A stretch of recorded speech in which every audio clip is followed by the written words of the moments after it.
So when you're trying to create good, just like true goodness in a movie, what do you look towards? God, obviously. You're supposed to reflect reality when you're telling a story, but you're supposed to do the same with villainy.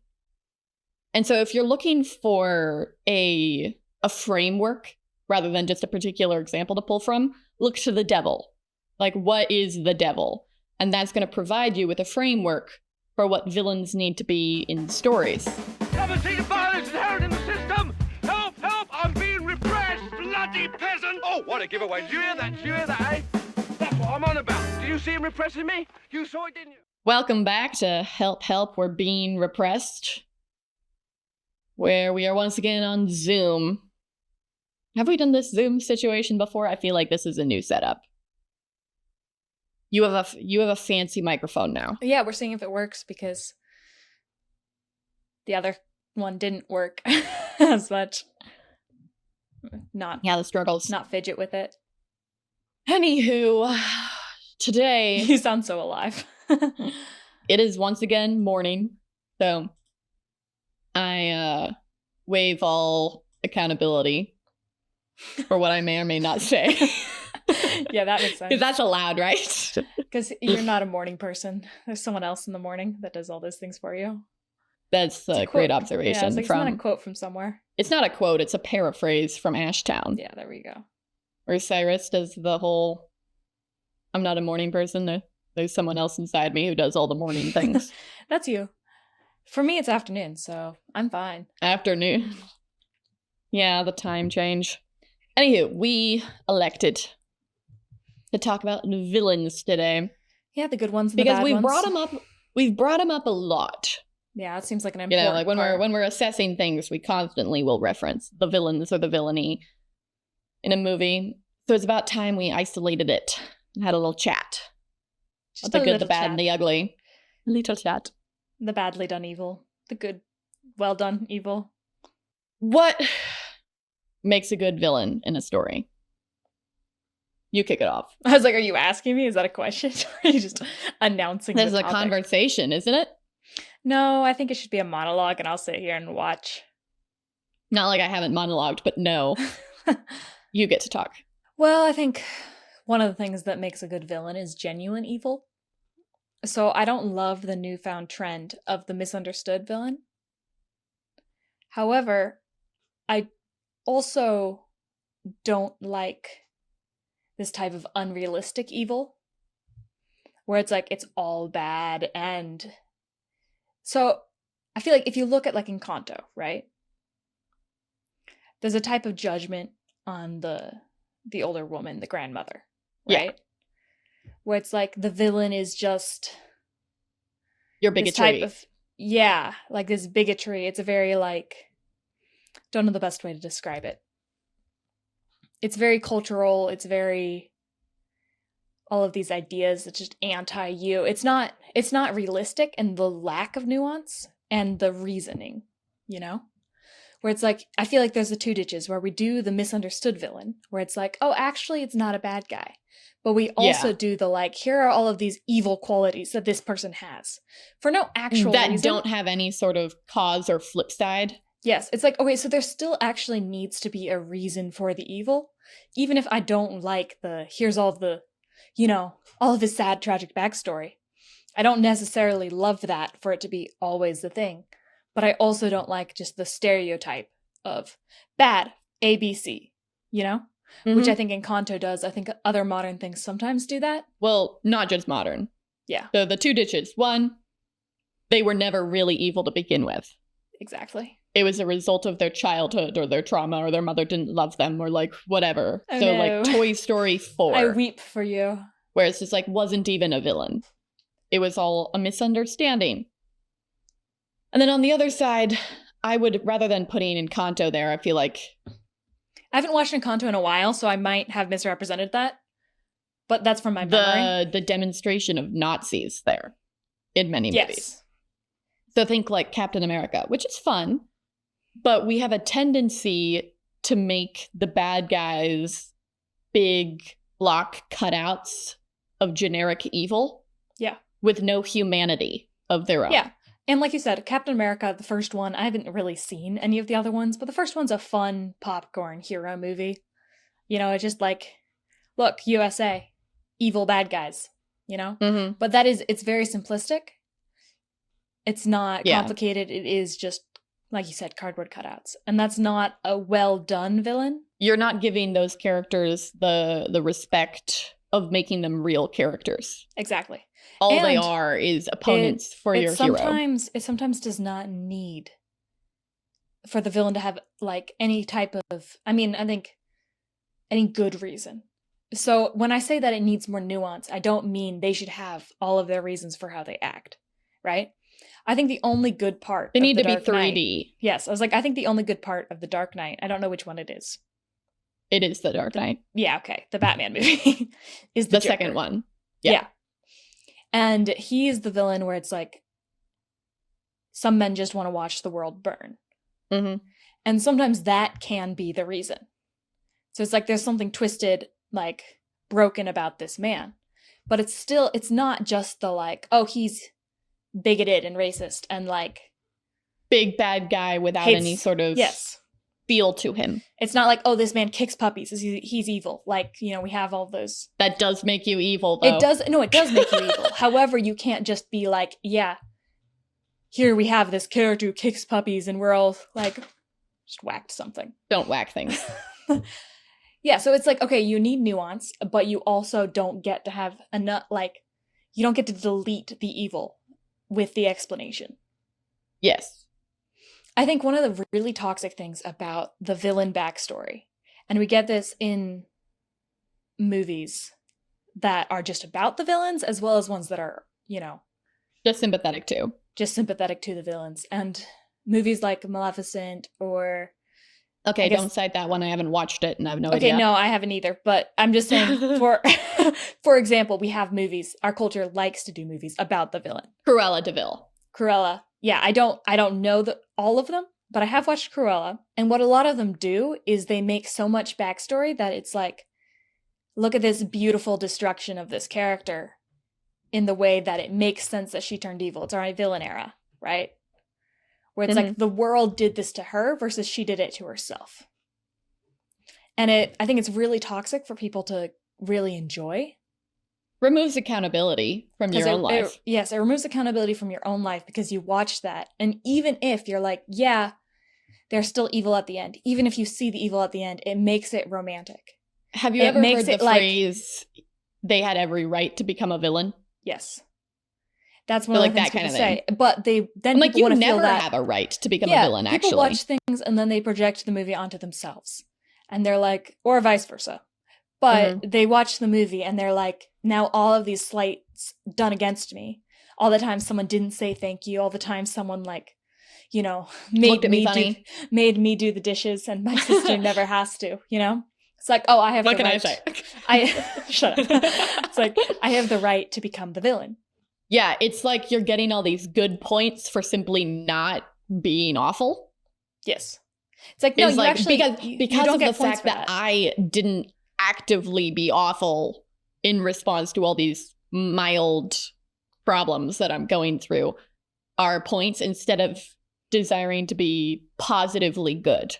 Yes, and I think you're already getting credit just for not being a brat. You're like, reality is the fact that you have to be good regardless of other people, right? Yeah, they don't actually feature in our moral code. Yes, your actions are not based on what other people do. They actually are based on what God wants you to do and what you should do, right? And so you get these movies and everyone's watching them and they're like, you get that idea of she has the right to become the villain. And it just justifies your own misdeeds because for you, it's just the natural result of what other people have done. And it also just makes it like this grand, like me against the world, like the whole world's against me. The whole world did this to me. So it romanticizes your faults, your failings, and the fact that you could not be good in a broken world. It also can really cause you, both in just the story, but also in your own life, to see malevolence in everything. Oh yeah, for sure. Because it is actually much healthier a lot of the time to think people are stupid. Well, because people are. Like, yeah. That doesn't mean, I don't mean in like a superior way of like, I'm so smart and everyone else is so stupid. I'm like, no, we're all little fools. Yeah. Which means that when people wrong you, it isn't this grand conspiracy. Oh, yeah. Like, they're fools too. And they're doing little foolish things. And you actually have to love them in their foolishness because God loves you in your foolishness. But to frame it in this kind of villain arc way is to read into all that foolishness and thoughtlessness and selfishness as attacks on yourself that you are somehow like overcoming or not overcoming most of the time. And I'm like, to read malevolence into everything, even into things that are bad, is not healthy. It makes the whole world about you. Mm-hmm. Everything is extremely personal. It's the culture we have of offense, of being offended by everything, is taking everything too seriously and too personally. Where it's like, no, like they were talking about me. I'm like, they weren't even thinking about you. They never thought about you. Or it's like, I mean, it's just really not a big deal when other people are insulting. And this makes it a massive deal. It justifies you being terrible as well. I think one of the things that defends about it and makes a really good villain is this, and I think you can see this in several good villain movies. Well, not villain movies, movies with a villain. Yeah. Like Kung Fu Panda 1 and Kung Fu Panda 2. Great examples, perfect villains, no flaws. Is this level of like pathetic nature to a villain. Yes. So I'm like, for this one, is something I really wanted to talk about. I thought you might. I was like, for one, I think a villain has to actually be villainous, right? It's not misunderstood. It's not, due to my tragic backstory. It's, even if you can't have a tragic backstory, I don't reject the idea of a tragic backstory. Some of them have it. It just doesn't justify how you act. Yeah. Right? So I'm like, really villainous, but then also pathetic. This protects people from romanticizing it. I mean, it doesn't always, because people still do. However, it is like a guard against It's their that. fault when they do. Yes. It's not the movie's fault. The movie did well, when you have this pathetic part. Because people love villains. They find them cool and awesome. So even in the Kung Fu Panda movies, you look at like Tai Lung, right? Absolutely cool. Everyone's like, oh, he's sick. Like, he's epic. But then this like level of patheticness really keeps people from wanting to be that character. I'd like to step back a little bit and do a little bit of an overarching assessment of what I think should be a good villain, and we can then dive back into those particulars. Go ahead. I will not stop you. I'm too far away to be able to stop you. Yeah. Can't do anything except mute me. Yeah. So when you're trying to create good, just like true goodness in a movie, what do you look towards? Like God, obviously. You're supposed to reflect reality when you're telling a story, but you're supposed to do the same with villainy. And so if you're looking for a framework rather than just a particular example to pull from, look to the devil. Yeah. Like, what is the devil? And that's going to provide you with a framework for what villains need to be in stories. Sure. Even if I don't love Paradise Lost all of the time. That's what I was about to talk about. Okay. I was like, what do you mean, side note? That was the topic. Well, I didn't know you were going to talk about Paradise Lost because it's not the Bible. Here's the thing. The Paradise Lost, obviously you can glean stuff from the Bible. There's a lot to glean from the Bible about the devil, but Paradise Lost is a good example of someone writing out a full devil in a lot of ways that are very true to the Bible. Obviously, it's not the Bible, but he's actually a very well-written Satan. So it's like, easily. But you look at Satan of Paradise Lost. And you're like, what qualities do you have there? What you have is, at the beginning, he is beautiful. He is very strong. He has a lot of, like, presence and nobility to him. The funny thing is, like, he's got all of these positive attributes that make him a genuinely impressive character at the beginning, right? So he's not lying to you that he's strong. He's not lying to you that he's important. He genuinely is. But he is completely fruitless. You might disagree with that because you're like, oh, the fall. I'm like, this is entirely under the oversight of God. But what you can specifically point out in just the patheticness of Satan is the fact that he is talking about himself like he is some great counterpart to God. Like he is the opposition. He is the one against the Almighty. And when you see the war between the heavens, he never even gets to God. Yeah. He didn't get to touch God. He didn't make it to God's throne. He's this grand opposition, and he got just stomped down without even a sight at what he wanted.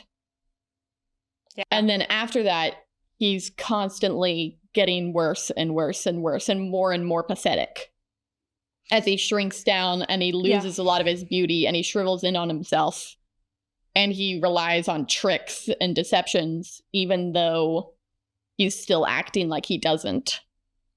Yeah. I actually also think that Paradise Lost is a pretty good example of this, partially because of the way people interpret it. Mm-hmm. So it actually is an argument whether Satan is the hero of Paradise Lost. I mean, only an argument by dumb people. But yes, I agree, because I think it's very clear that he's not. Because if you actually read what he says, it's just constantly lies. All lies throughout. However, it has this like glorious sheen on it, right? Yeah. And I think if you you believe the lies. Yes, exactly. Where it's like, if you take his word for things, you're like, oh, of course he's the hero. But if you don't, it's like, It's like, you look pretty stupid right now, Satan. You do. And I mean, the Byronic hero comes from him in a certain way. There is a type of person who looks at that and goes, that's what I want to be. And then they make a hero based on him, which also shows the danger of, I mean, just villains in general and the type of villain that lies. Yeah, to tell a villain well, there are going to be some people who read it like that. So that's just automatic. Yeah. But the big things I want to take away from Satan is, like, for one, you don't want a complete loser as your villain when you're telling a story. Yeah. Because then there's nothing to defeat. Yes. There is no triumph for, like, kicking a chihuahua. Like, they might be rats, but it wasn't a flex to kick it. So you don't want your villain. You don't want your villain to be so weak sauce that your hero means nothing. Which means it can't be only pathetic. Yeah. So I've definitely read or watched villains where they were just such a loser that I'm like, ugh. Like, this was, the victory falls flat. I could actually listen Kanto with that, where you got this just like bitter, prideful grandma is the only villain of the entire thing. And when Mirabelle finally pushes through to the victory, you're just like, all you did was stop being offended by your grandma. Yeah, it's like, you should have done that. Like, but she held no real threat, no real power, no real presence. She was just a bitter grandma. And so you don't really care. I'm sure there's other... I'm trying to think of another example just off the top of my head of someone who falls into that overly wimpy villain category. I feel like there's a lot of kids' movies like that. There's definitely a lot of movies that is like too weak sauce. We overcame that too easily and nobody cares. Yeah, it's just the lack of threat. Yeah, the lack of threat. Like the stakes aren't big enough. Satan is genuinely big and scary. Not to God, but he's genuinely big and scary. Yeah, to Adam and Eve, he's a genuine threat. Yeah, so to have this triumph where you overcome that is a triumph. To be fair, they didn't in the story. No. Yeah, but Jesus does. Jesus does, yeah. Jesus does. Yay! Yay! Obviously, we caved in that situation. Yeah, we lost. Not a W for humans. Humanity, in fact, fell. Shocker. Yeah, because it was a real threat. I'm really spoiling this book, aren't I? Spoilers. Sorry. But Yeah, so you want a real threat. Someone with real presence, real fear. Yeah. So you bring up the fact that we sometimes think villains are cool. Mm-hmm. That is a good thing. A good villain is going to have that kind of presence. No, because you have to clarify. Oh, okay. There's further clarification. I'll shut up. Is good villainy will oftentimes look cool. Not always, but oftentimes. So you bring up the Kung Fu Pandas. Where you're like, Tai Lung, very nice. Lord Shen, like, yeah, no, he's pretty cool. Baller. Pretty baller. We don't count the other ones. So just off of those two examples, both are very cool, but you can't have it just be cool. I feel like that's like the flaw of book talk. I hate it. Oh, we hate book talk. Don't hate get us started. Despise it. Don't look there for any recommendations. Don't look at never. Just stay off of there. See, even like when they recommend like classics, they're doing it wrong. Okay, don't know how to read them, and then they're they're like that's a sort of fan base that giant community you'll come across who are like simping for villains. I'm like, your villains are all wrong because all you're trying to do is you're trying to make them super cool. And then you're like, why do I like my villain more than my hero? I'm like, I don't think they're genuinely cool, the few that I've seen. But that's what they're trying to do. They're like, make them so cool. Make them so cool. And then they're just like, and then that's why I would rather date the villain than the hero. And I'm like, well, that's because he's an awful villain. Like, it's very bad. No, you didn't can't make have him evil. Just cool. No, they'll make him evil. They'll just make him cool. Yeah. So I'm like, you can't have just evil. You can't have just cool. You need to have, as you mentioned and kicked us off, pathetic. Yeah. Because the truth of the world, like if you're going to take one lesson from the villainy of the world, is it is fruitless. They lose.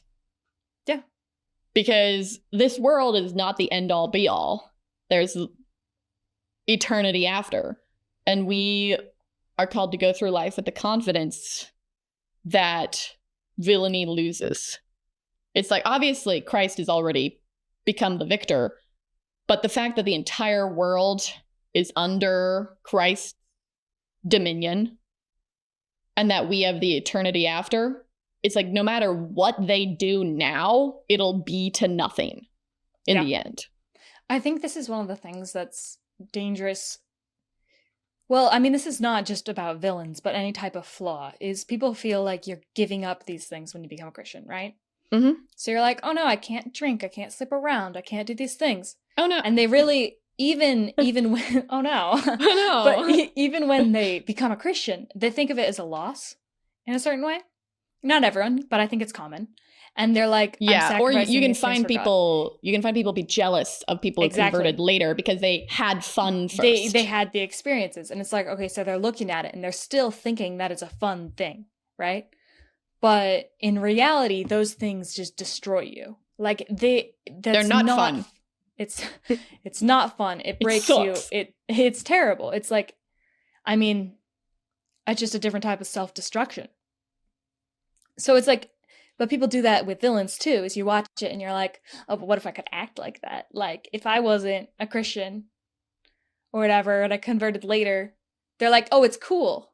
You want their behavior to not be genuinely good for them. Yes. You need it to be towards a sort of net negative self-destruction, pathetic And that doesn't mean they can't gain materially, right? Yeah. Because in reality, you can gain materially from bad behavior. You can get rich, you can get wealthy. But it's like, yeah, but what does it do to you? And there's a certain type of grasping. So even when someone's obsessed with pursuing wealth, right? And they're a bad guy, and so they do all these like shady things to get there. It's like, there should be this, you should see that, and you should see it as pathetic. Because they're pursuing something that does not matter. You should illustrate what they're missing. You should illustrate the complete lack of fulfillment.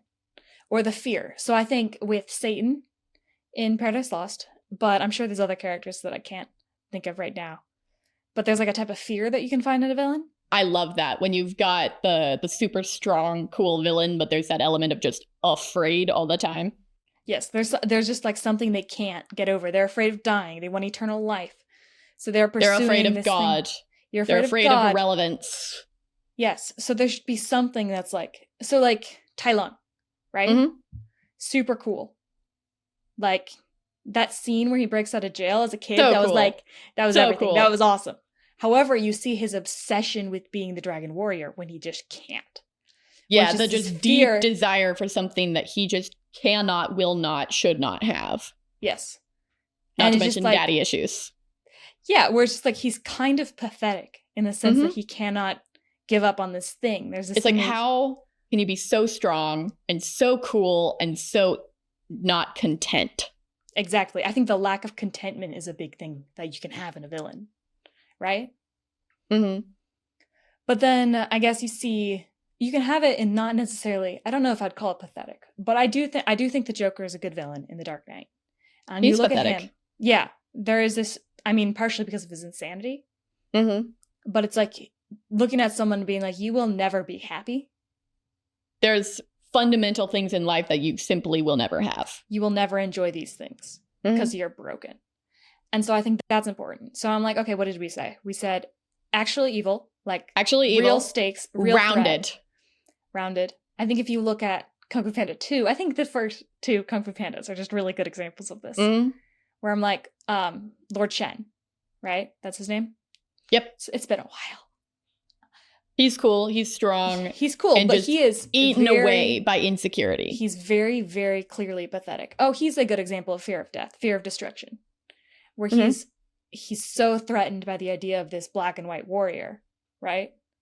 Warrior of black and white. Well, he's afraid more of irrelevance than death, I think. Because Oh, yeah. it wasn't that I'll be killed, it's that His- I'll be stopped. Yes, And his he's inability really scared of that. to prove himself to his parents. Like this absolute grasping of power. Well, the for him isolation. to lose being the prince was like the ultimate betrayal for Yes. him.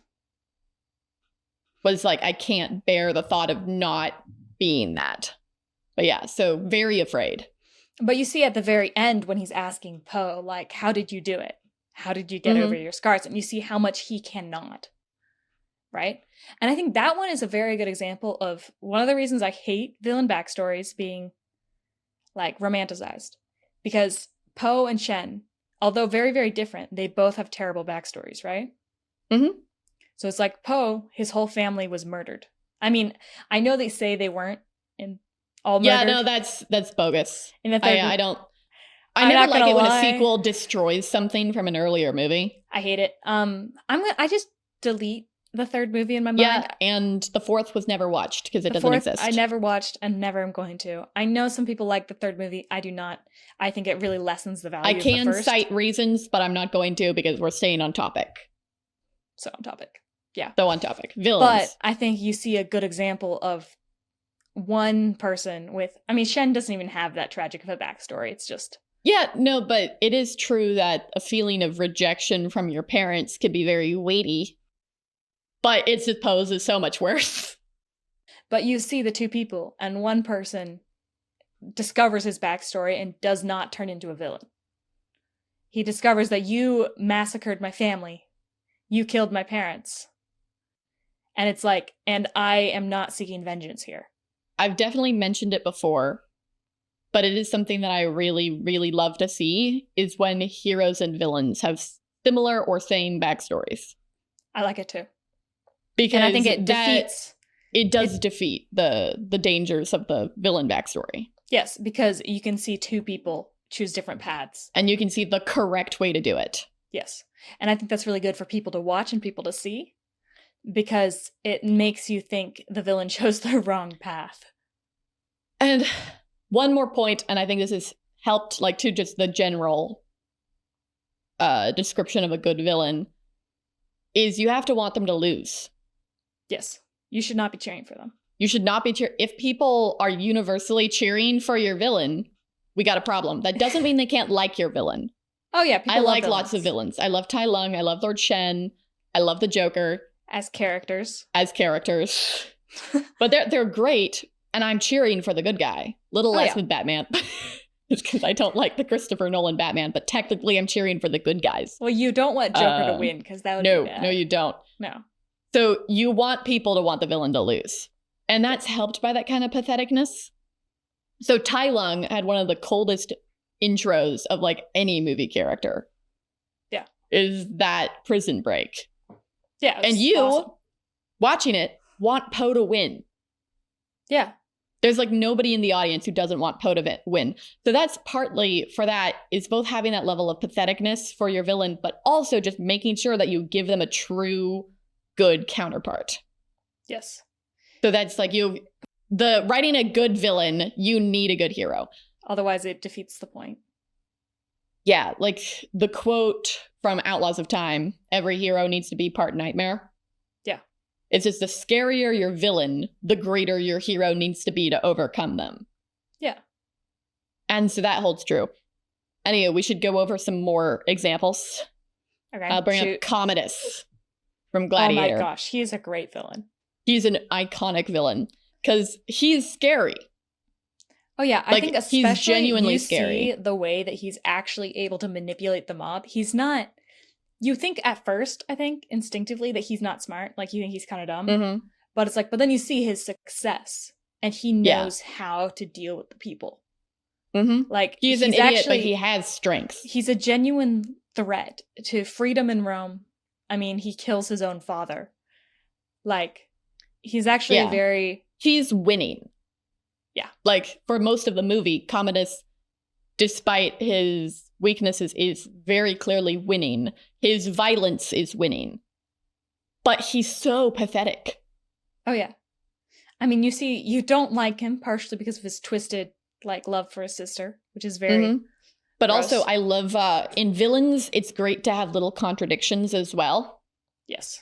Where you resent those that you want affirmation from. Mm-hmm. You see that with Lord Shen.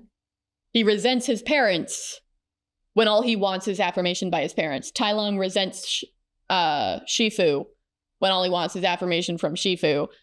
And Commodus kills his father. Yes. So all he wants is to be loved by his father.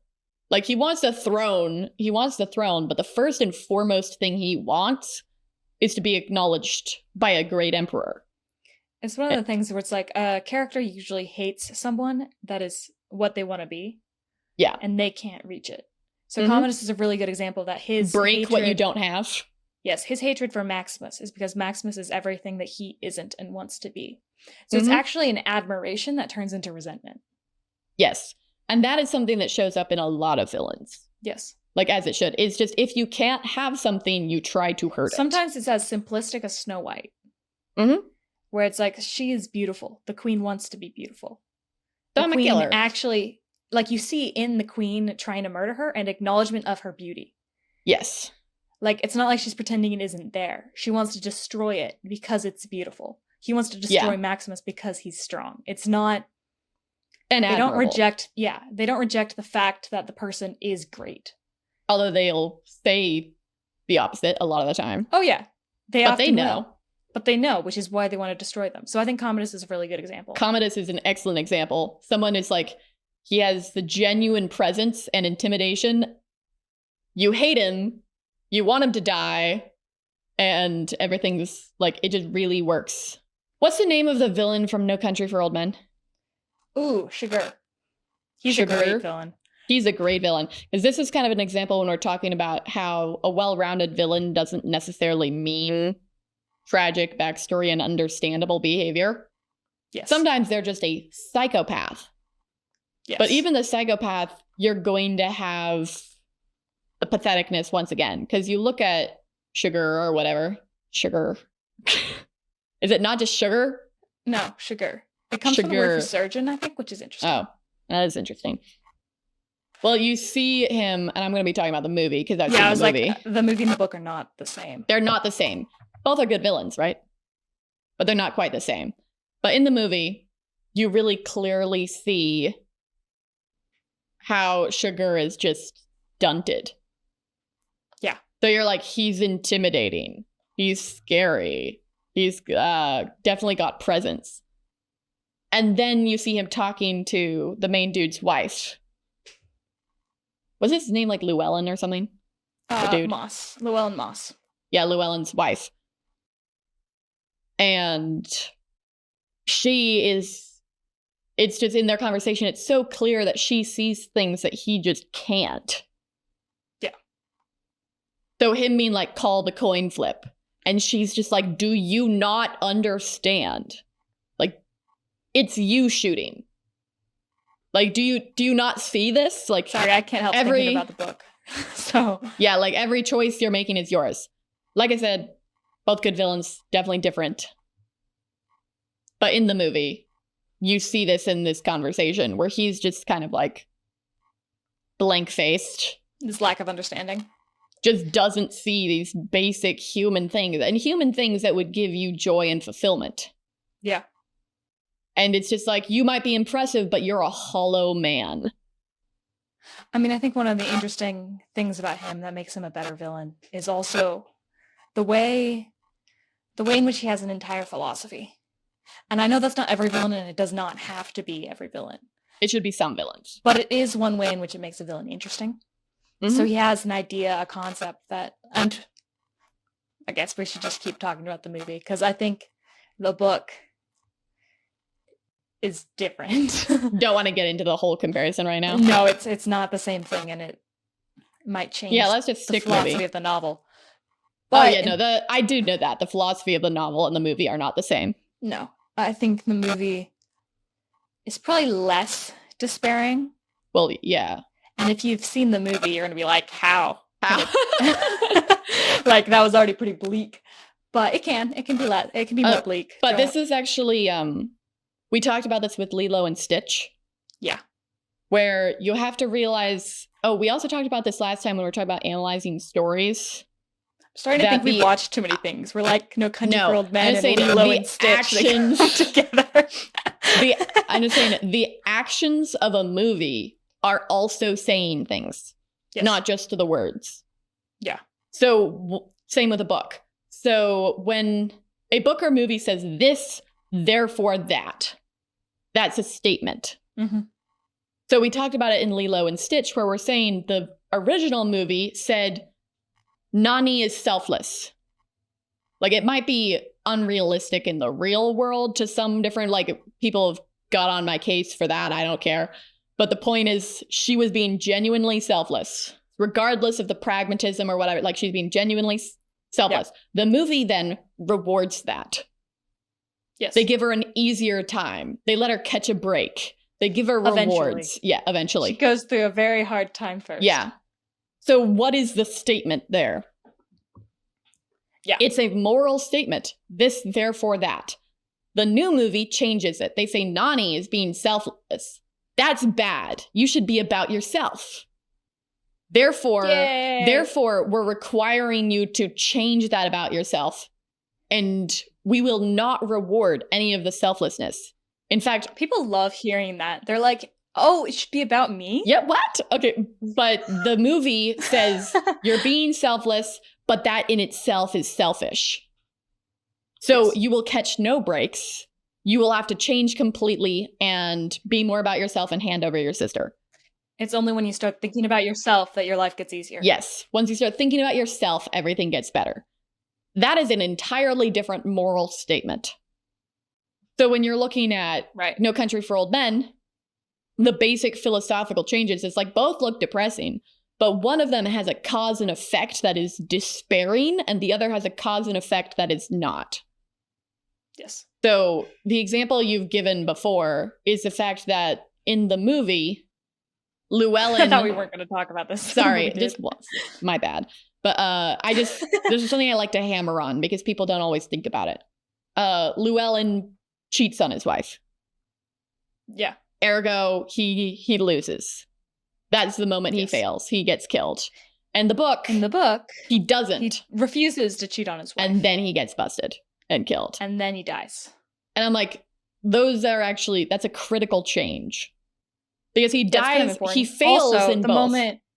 The moment we were talking about the wife. In the movie is the wife. The wife calls the coin in the book. She does not in the movie. Yeah, that's also a critical difference. In the movie, she refuses to call the coin, and then you do not know if he killed her or not. Yeah. Right? And so I think, going back to just how he's good as a villain, it is like the way he's just fully dependent on chance. Mm-hmm. And like obsessed with the idea of fate, and just everything is, the great machinery of the world. Yes, it's very fatalistic. Yes, he's just an agent of fate. Yeah. You know, type thing.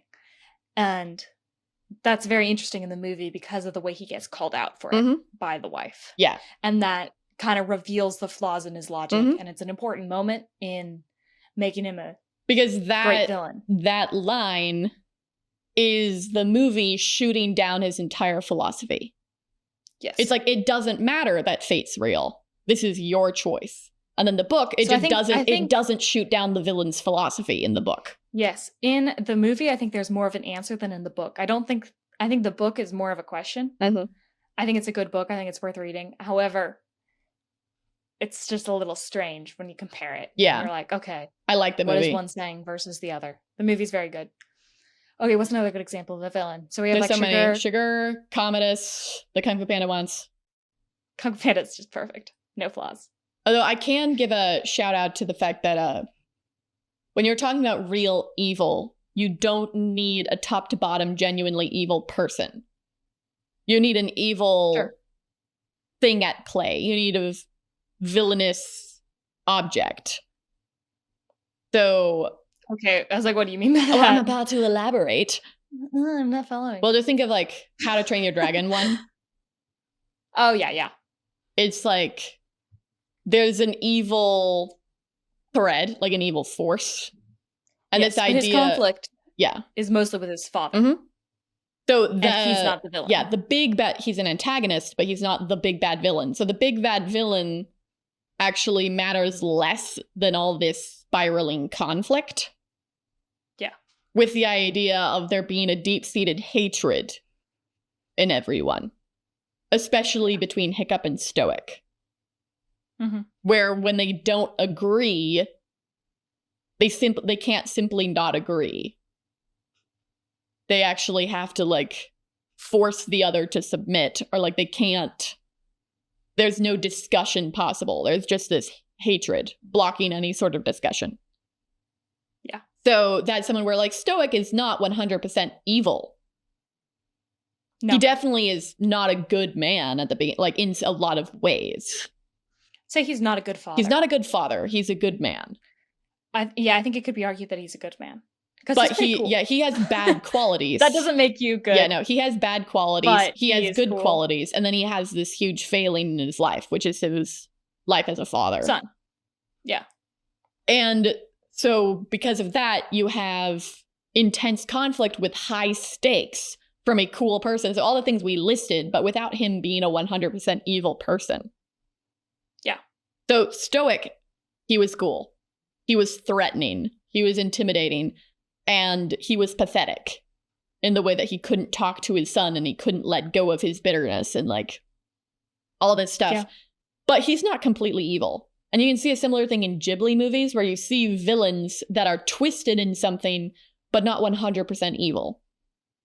So when you have a 100% evil person, we kill them in movies.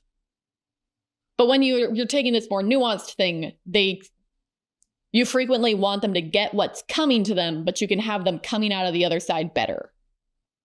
Yeah. So look at like Lady Eboshi in Princess Mononoke.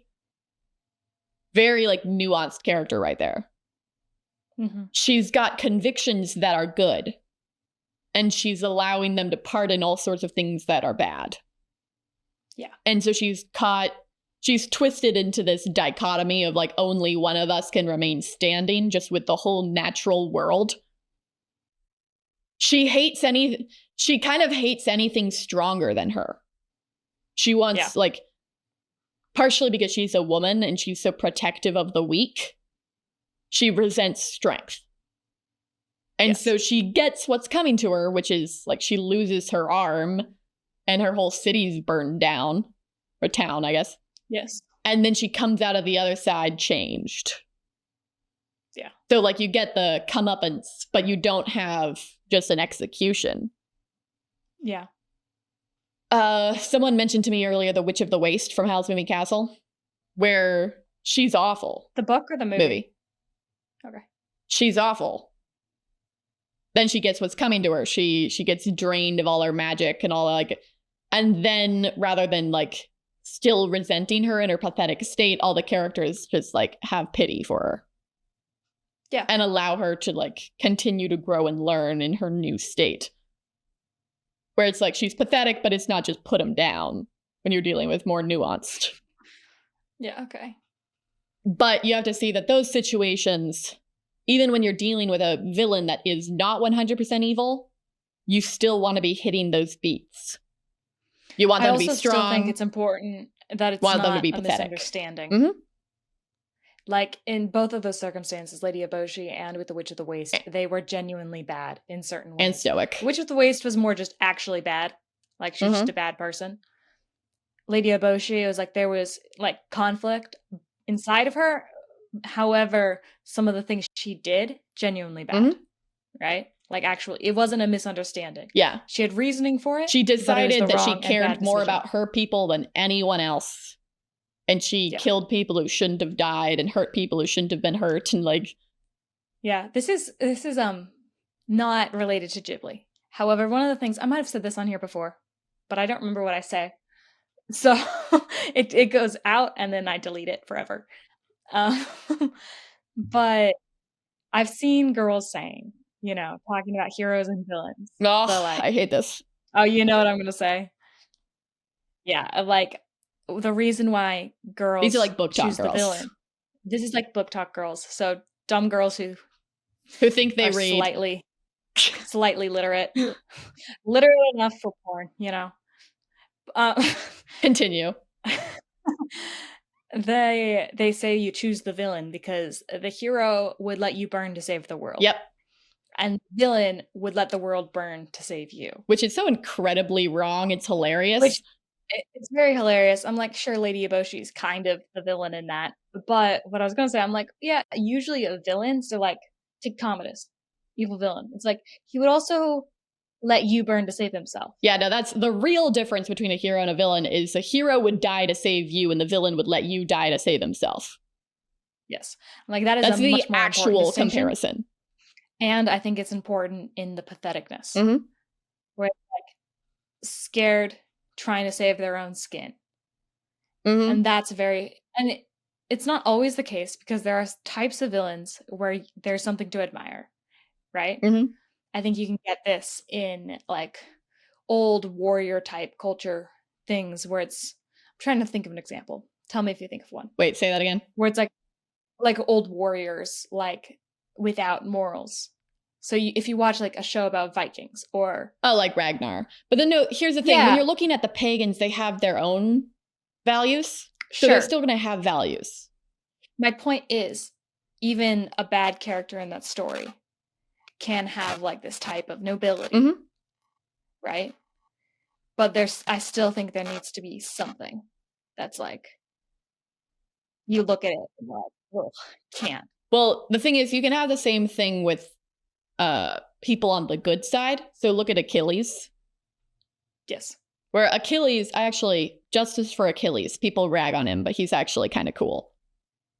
I'm not going to get into that right now, but just one element is the way, I'll fight you later.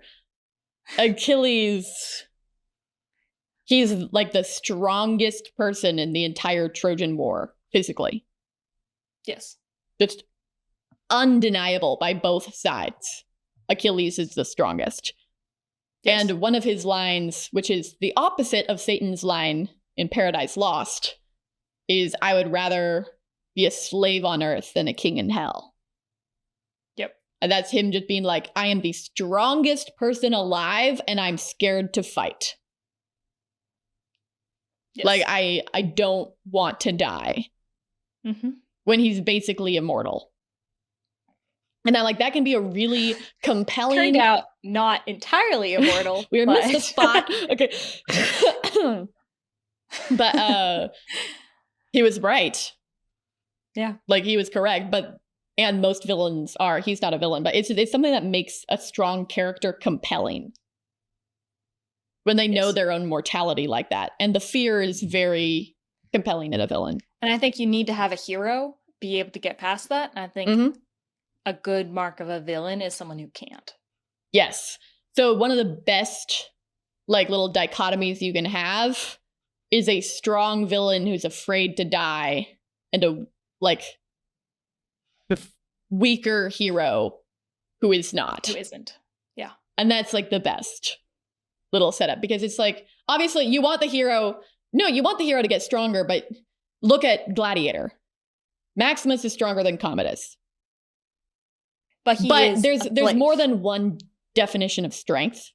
Yes. So he's physically stronger than Commodus. He's a Not in slave. Commodus has way more power. So I'm not saying that your hero needs to be like physically weak, but you want them to have, in some way, they're the underdog. Like, there will be some element of underdog in most great heroes. And they are not afraid to die. Yeah. And then your villain, who has more power or more strength or whatever the heck he has, his intimidation, is afraid. Yes, I think fear is a vital part of a villain, and I'm not saying there's never been an exception. I can't scroll through every work of literature and it's like Sugar isn't afraid, but we already pointed out how he's stunted. Yes. Same with the Joker. Yes. So let's stick with the term pathetic. Fear is often a part of that. Okay, well, what have we said so far? I forgot. Well, we said overarching, a villain should be... We're very structured podcasts. Yeah, look at us go. We said a villain should be genuinely powerful or intimidating. Has some element of true evil. Yeah. And a level of patheticness. But yeah, I do think pathetic is one of the biggest ones to me. Yeah. Well, if you look at our dad's books, people got on me for, like, in the comments, either like, why does Lucia keep saying our dad? I'm like, I can't, like, I have a microphone in my face. No, I can't forget. You said my dad. You just said our dad. Yeah. They got on you for saying my dad. Yeah, but there's lots of, like, other people, you know? Not just you. Dad. Our dad. Our father. Our father. Hermione. Padre. Oh, yeah. Strong. Presence. Truly evil. Truly intimidating. Pathetic. Yeah. She can never get her eyes back. She is just like this deep, like, and she's afraid of death. So fear too. Or she's still scary though. Look at the transmortals in Ashtown.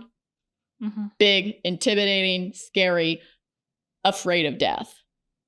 Yeah. Pathetic. You look at Phoenix. He's got this, like, weak sauce little body after his own was basically destroyed. Yeah. And it's like, you want to have that level of just, like, I think Terry Pratchett is pretty good at that too. Yeah, there's this, if you haven't read The Truth by Terry Pratchett, I definitely recommend it. It's amazing. Oh, it's a great book. It also has an incredible villain, but it has, like, two types. Yeah. So, I think his name was, like, Pin. I think it's Pin and Tulip are the villains. That feels right. I might be wrong. That sounds correct, but it might be wrong. Which one has the potato? Tulip. Tulip, yeah. So Tulip is a retard. And I'm not saying that to be insensitive. I'm saying I think he's clinically retarded. Like, technical term. Yeah. Technical term. Usage. He is actually super dense. And the problem was that he was found by Pin. And so he's a tool, essentially. Mm-hmm. But Tulip was told, he actually has a crazy backstory. His whole, like, village was murdered. And he was, like, scared, but, like, his little, like, dense self scared. And his mom hid him and gave him a potato and said, as long as you hold the potato, everything will be fine. And that became his religion.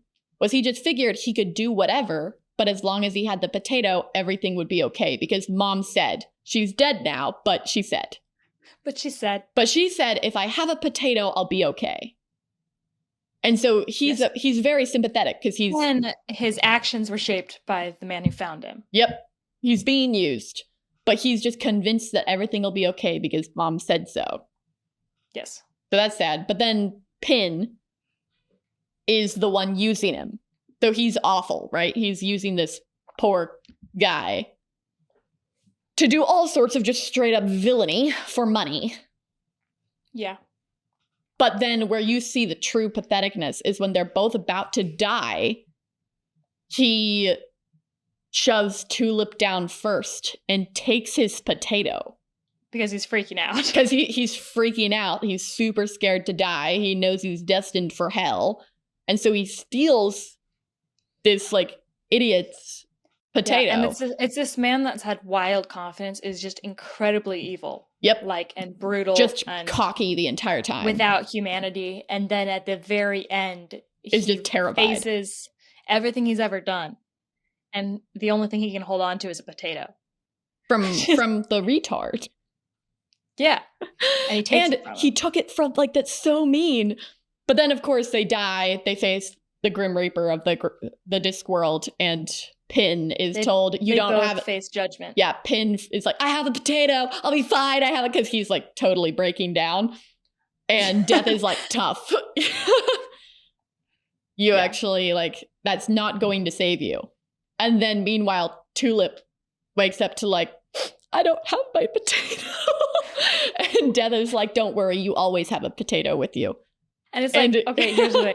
Obviously, Tulip was not a good man either. Oh, no, but Tulip doesn't go to heaven. He gets reincarnated as, like, a worm. Yes. So, but it's just funny to see that. But, I mean, in that story, I think the reincarnation demonstrates kind of a second chance. Yeah. Like, even if you start as a worm, it has, like, the philosophy of, you can work up. I believe Pin was reincarnated as a potato, was eaten. Probably. Yeah. Versus something alive. Yeah. But where Death was like, we could make this funny. Yes. But I think I think Pratchett is good at having a level of pathetic. Yeah, no, all his villains have a bit of pathetic to them. Yes. But they're also all genuinely scary in different ways. Mm-hmm. But real threats. I think you can see this obviously this isn't the villain. So, I mean, if you read Crime and Punishment, right? Well, who are you talking about? Raskolnikov? Raskolnikov, and also Raskolnikov's pathetic. Svidrigailov, right? Also pathetic. Yes. So you have two men, and if you haven't read the story, read it, because it's good. That's all I can say. I feel like my favorite part of that whole book was, okay, I can't say the freaking Russian names. Svidrigailov? Svidrigailov. That's what I said. Yes. His conversation about what if heaven was small and full of spiders. Yeah. That dude is out of his freaking mind. Yeah, I think it's a good example of the patheticness and evil. And you see that in the main character, in Raskolnikov, who commits a murder and then breaks down fully mentally and cannot handle it. Mm-hmm. And he's obsessed with the idea of the Superman, the great man who can cross over and do whatever he wants. And it turns out he is not that man. Mm-hmm. And cannot. Well, then you have... So he's pathetic, even though he was able to commit murder. But then you have Svidrigailov, who's an actual, like... I don't think he would be the villain of the story, but he is an antagonist. He is a villain. Yeah. He is interesting because he kind of is that man. He is able to cross over. So you see him. Then you see that it's not that great. Yes, and you can be disgusted by him because of his actions. He's a terrible person. But he just does it. He's genuinely unfazed by being evil. Yes, he doesn't even think about it. It's not like he doesn't weigh the options. It doesn't feel bad at all. Not at all. But you see his end when he wants Dunya, Raskolnikov's sister. And he's in a moment where he could assault her. And he looks at her and he's like, could you ever love me? And she says, no, never. And he tells her to get out, and she runs out. And he breaks down. Finally. And so you see in that moment a type of, like, he's been absolutely this Superman, this, moralist man the entire time. But at the very end, he shows his desire for something more and his inability to grasp it. Mm-hmm. Where it's like, he not only wants to love, he wants to be loved. Yep. And it's like, even those people can't get everything. Yes. And so even though he could cross over for almost the entirety of the book, it seemed like he was Raskolnikov's ideal in a certain sense, even if Raskolnikov himself was disgusted by him. He demonstrated his lack at the very end, couldn't handle it, shot himself. So I think that's also a great example. Yeah, where he's like, even without anything holding me back in myself, Yes. I can't have it. Exactly. That's the thing. That can be a fundamental. See, this is something we mentioned I didn't list in our list of villain qualities. Is that lack of contentment the thing they can't have? You cannot write a good and true villain who has everything. There has to be no something. villain ever does. Yep. When you're talking about how a sinful life cannot be truly fulfilling, when you're doing a villain, there needs to be something that they want and simply cannot have. They need to run into a wall. Mm-hmm. And it can't be a wall that they can cross. No. It's like, no, this is just nothing can get me through that. Yes. And I don't think villain redemption stories are impossible. Of course not. Like I said, there is the aspect of different characters that are not fully evil. They're in something evil or twisted in something evil. And you get the result of that. You always need consequences.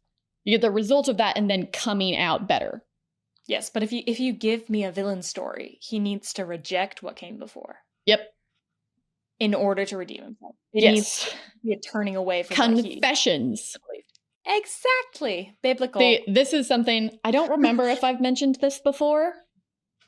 I might have. I know I've talked to you about it before. I don't remember if it's been on the podcast.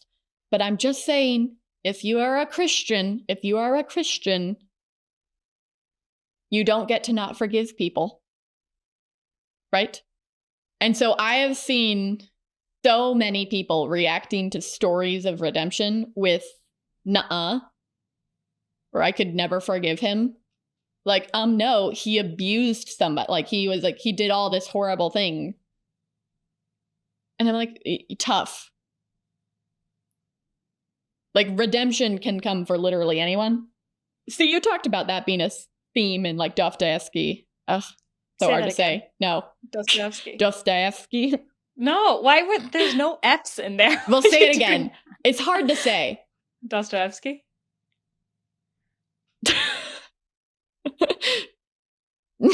I don't think I want to say it again. Fyodor. Yeah. That's easier to say. It's so hard to say, okay? The Russian names are... Yeah, it's not that hard. Dostoevsky? Just talk. Okay. Fyodor. Good old Fyodor. It's not like my pronunciation is ideal either.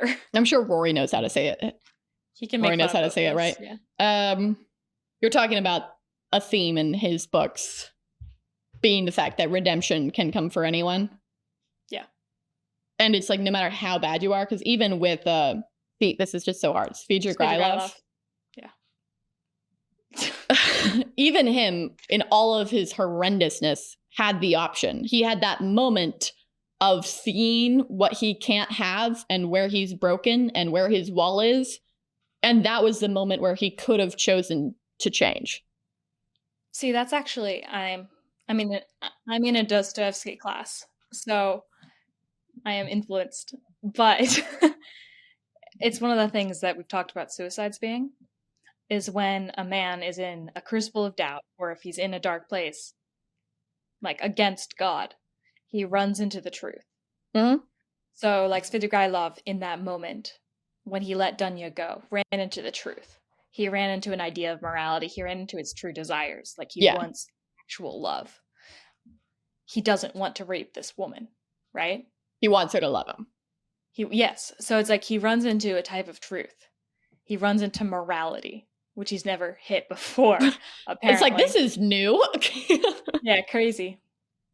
And then what happens is either you accept it and you go the way of truth and you turn away from where you have been before, or you are unable to and you commit suicide. And that is many suicides in Dostoevsky's work. Mm-hmm. Is the moment where someone runs into the truth and cannot change. Reject it. Mm-hmm. And refuses to change. But can no longer live the same way. Yes. Because that is a true villainous moment, is when you're confronted with live with God or die. And you go, I would rather die. Like, because that is once again, when you're looking at Satan. I was about to say that, as the archetype. Yeah, you're back to Satan, where it's like he knows God is God. Yeah. He is well aware of it, and he chooses to live in hell rather than be beside him. This is not required for all villains, but it does make a very good villain, is when the villain fully knows and Yes. refuses. So I've seen a villain before that his whole thing is trying to pursue free will. Yeah. And he fully knows that God exists. And his whole goal is to be completely free of him. He's pursuing the true destruction of self to prove free will, to be just completely uncontrolled by this being over him. Just utter rejection. And like that can make a very compelling villain because that is the villain. Yeah. We should right. probably stop talking. Yeah, I'm like, we've talked It's been for a too sec. long. But we could probably keep going on this one. It's an interesting topic. No, I'm but done. No, I'm not going. The heck? I said it'd be like physically possible to kidding. continue talking. You I suck. thought it was funny. Well, I hope you LOL. enjoy Help, We're Being Repressed. Bye. Signing off. Goodbye.